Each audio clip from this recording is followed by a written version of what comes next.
Good morning, everyone. Welcome to the lecture of Foundation Engineering.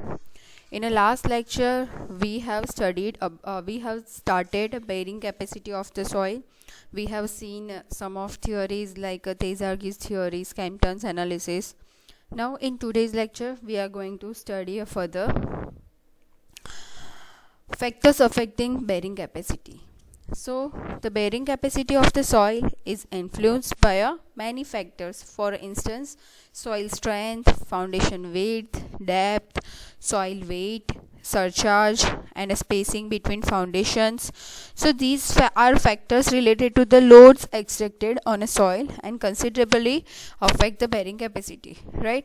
Apart from the above factors, there are a number of non-load related factors that influence the bearing capacity and need to be considered during the design of foundation and computing the soil bearing capacity. For instance, earthquake and dynamic motions, frost action, subsurface voids, expansive and collapsible soil, potential heave, soil erosion and seepage, and a soil replacement.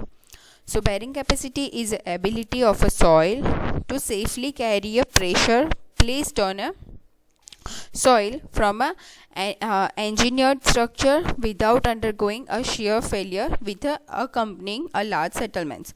So basically there are so many factors that affects the bearing capacity. Like उसमें दो type के factors है, ठीक है. Soil की strength, foundation, width, depth, ये सारे factors कौन से हो गए? Engineering related. But some of the factors that non load related factors भी है, जैसे कि अर्थक्वेक है, डायनेमिक मोशन होती है, फ्रॉस्ट सेक्शन होता है.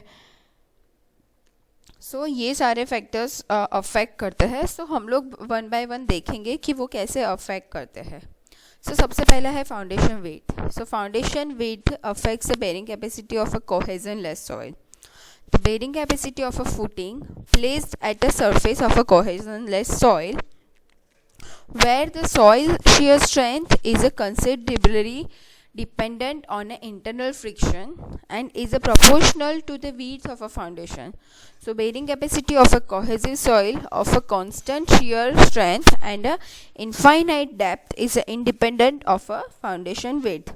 So basically ultimate bearing capacity of a cohesionless soil वो कितना होता है? C is equal to 0. ठीक है, वो कैसे हमें मिला था? इक्वेशन था q u is equal to gamma into d into n q plus 0.5 gamma into b into n y, right.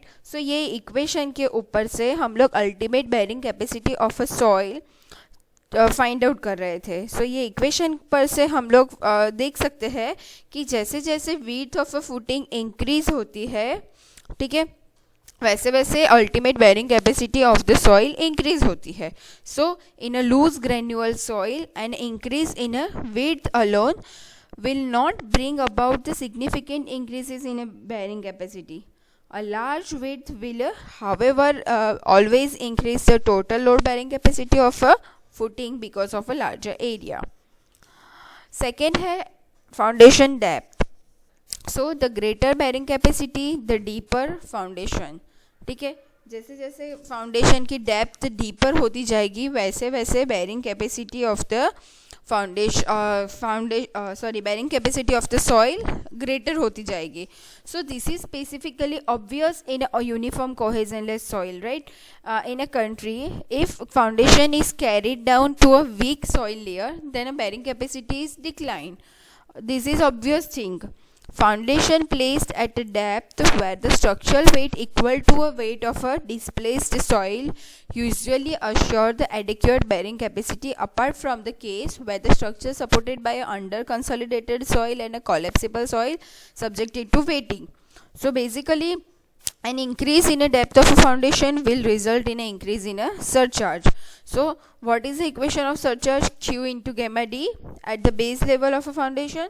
So loading to an increase in a bearing capacity. So here again increase is a consequence only when soil is not a loose deposit. ठीक है, loose soil में नहीं होता है increase. बाकी सारी soil में bearing capacity जितनी डेप्थ आपकी इंक्रीज होगी उतनी आपकी bearing capacity of the soil भी इंक्रीज होगी. ठीक है, उसके बाद है soil weight and surcharge. So the contribution of a subsurface and a surcharged soil which are influenced by a water table to a bearing capacity cannot be ignored. The water table should not be above the base of a foundation to avoid the construction. ठीक है, हम लोग इसीलिए जो base of the foundation होता है उसके above water table नहीं होना चाहिए. ठीक है, क्यों? क्योंकि सीपेज अवॉइड करने के लिए अपलिफ्ट प्रॉब्लम्स भी हो सकते हैं. अगर आपके वाटर टेबल के बिलो आपका फाउंडेशन है तो सीपेज हो जाएगा, अपलिफ्ट प्रॉब्लम हो सकती है.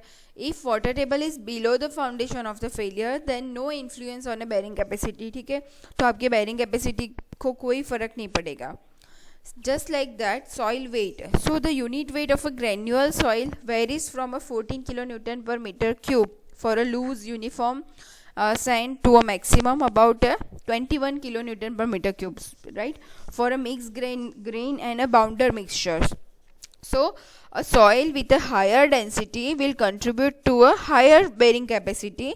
Further, the higher density also means an increased value and consequent increase in a bearing capacity.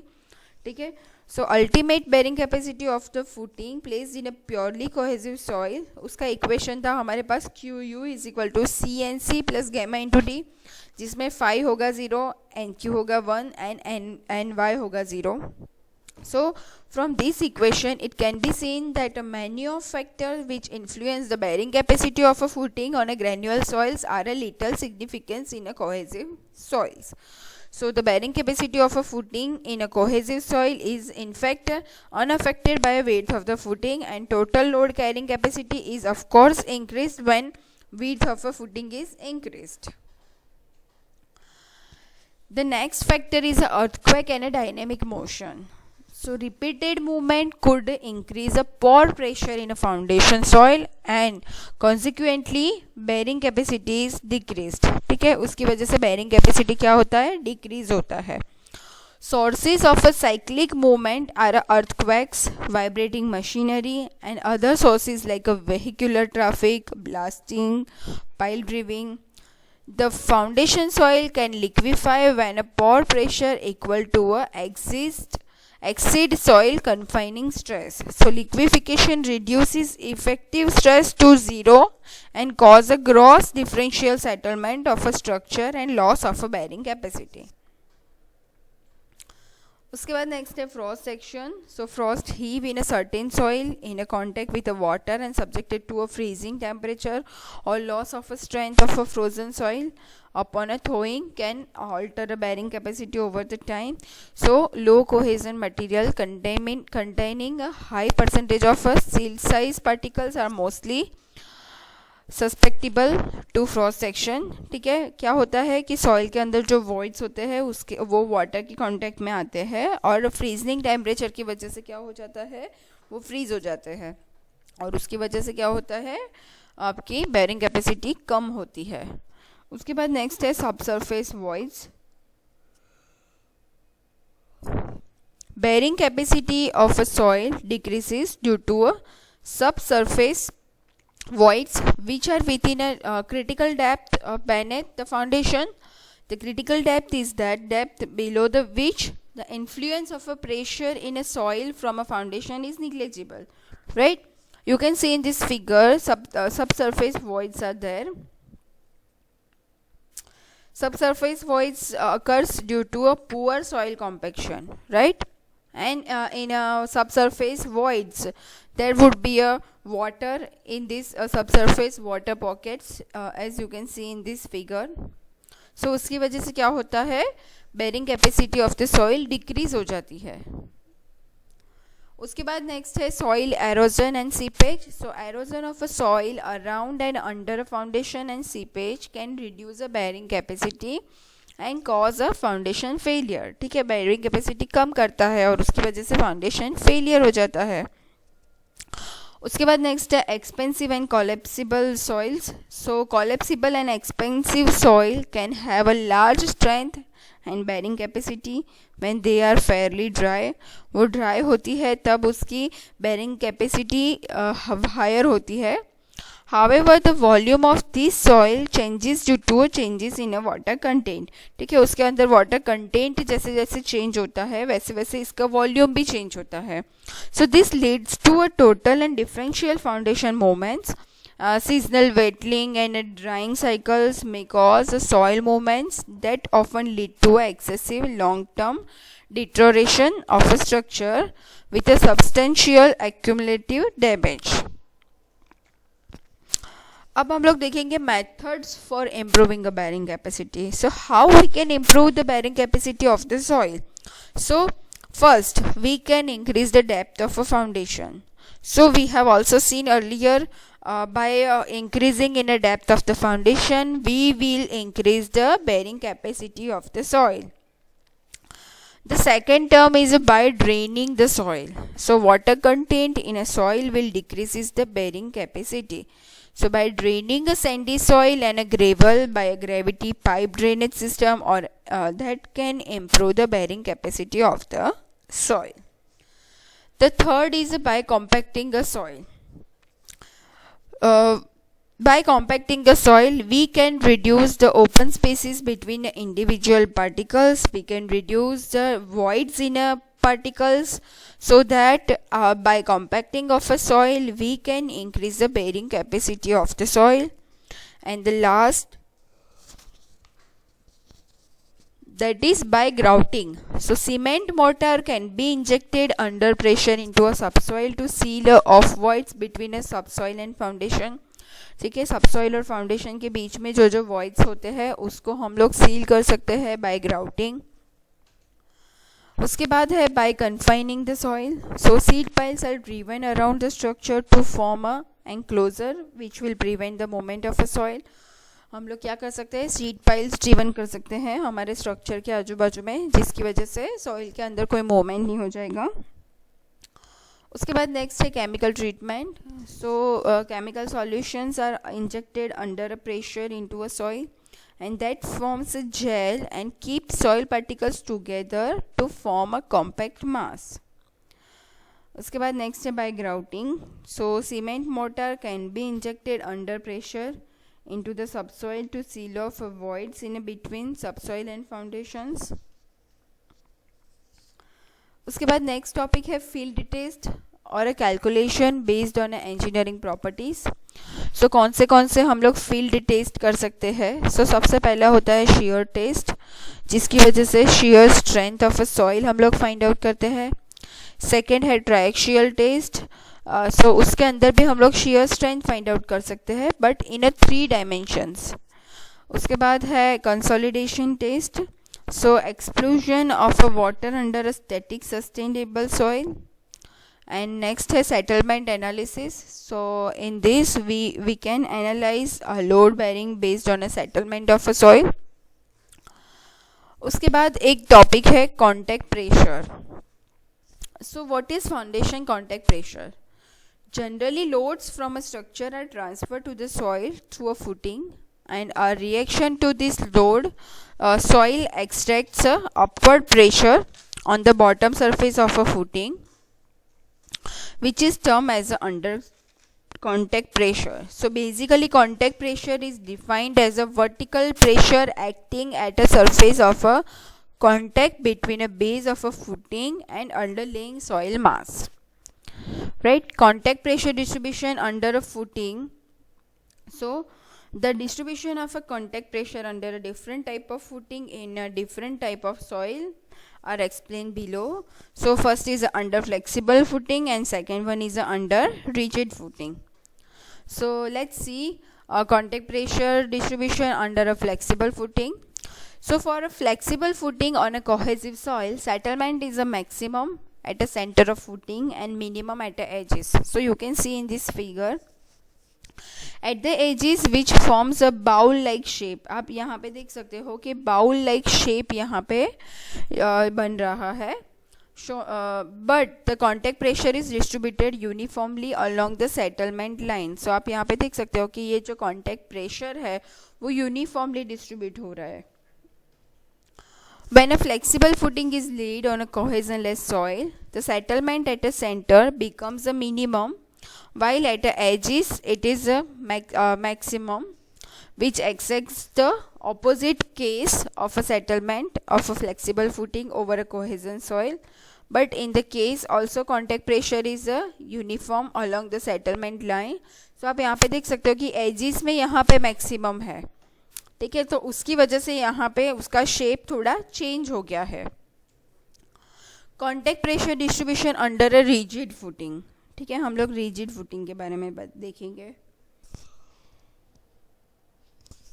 For a rigid footing resting on a cohesive soil, settlement is uniform but contact pressure varies. ठीक है, settlement uniform होता है but उसका जो contact pressure है वो vary होता है. सो आप यहाँ पे देख सकते हो, यहाँ पे कर्व शेप हो रहा है.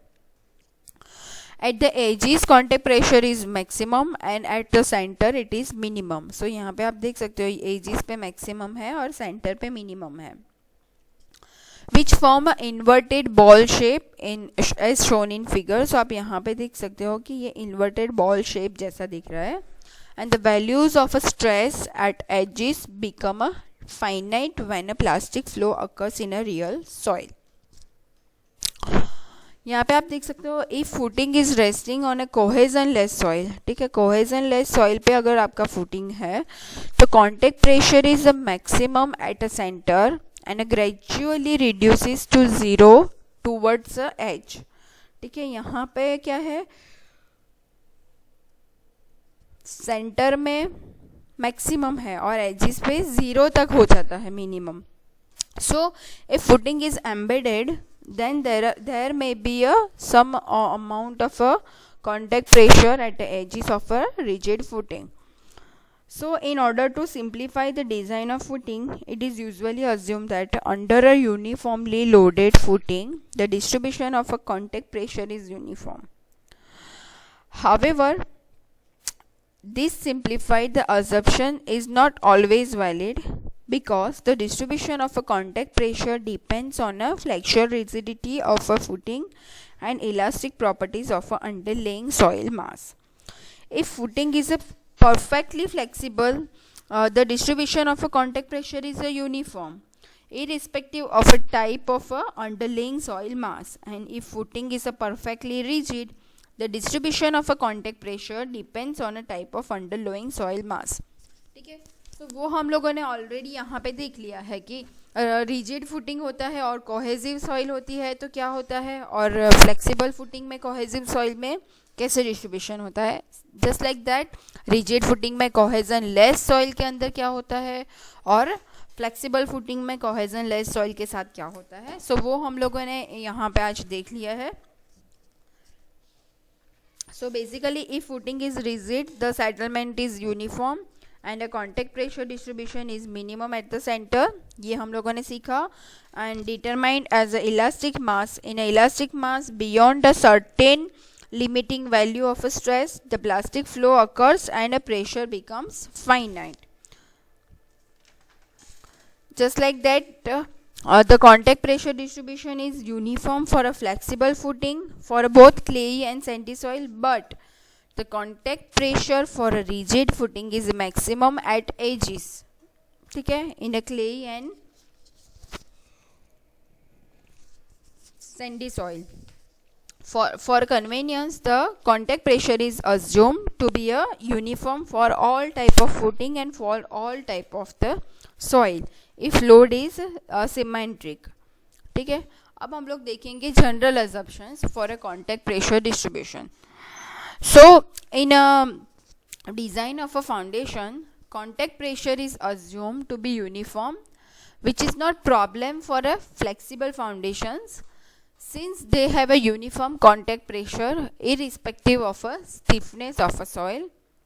But when it comes to a rigid foundation, this assumption may lead to an unsafe design since a contact pressure is not uniform in this case, and this happens when the soil acts as an elastic material. However, the soil underfooting acts as a electroplastic material just before a failures occur. Hence, this assumption can be justified at a ultimate stage. ठीक है, so guys यहाँ पे आज हम लोगों ने bearing capacity के बारे में पढ़ा, फैक्टर्स अफेक्टिंग बेरिंग कैपेसिटी। उसके बाद हम लोगों ने देखा contact pressure, what is contact pressure in a foundation and how it works while designing a rigid pavement or a flexible pavement, right, with a different type of a material of soil. So अब हम लोग next lecture में देखेंगे highway payments, जिसकी थोड़ी theory है, आपको पढ़नी है, कभी कभी GTU में पूछी जाती है 3 और 7 मार्क्स में। सो अब हम लोग नेक्स्ट लेक्चर में हाईवे पेमेंट के बारे में पढ़ेंगे। उसके बाद वाले लेक्चर में हम लोग थोड़े एग्जाम्पल्स करेंगे। उसके बाद हमारा ये चैप्टर मतलब यूनिट 2 कंप्लीट हो जाएगा।